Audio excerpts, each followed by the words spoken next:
All right, so we're gonna have you unscrew these screws here.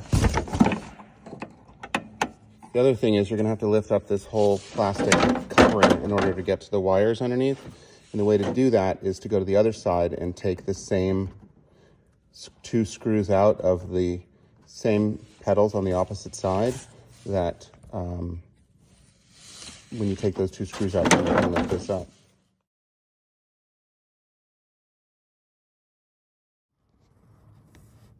The next thing is you're going to get under here and pass these connectors through the hole so that you can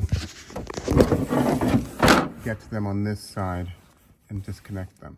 The way that you disconnect this is you press on this little clip right here and then it'll come. For the one that's closer to the end of the chair, you may not be able to fit it through because of the length of the wire. So you may just have to do this one underneath here. Feed it through. So that's what it takes. And then reverse the process and put it back in.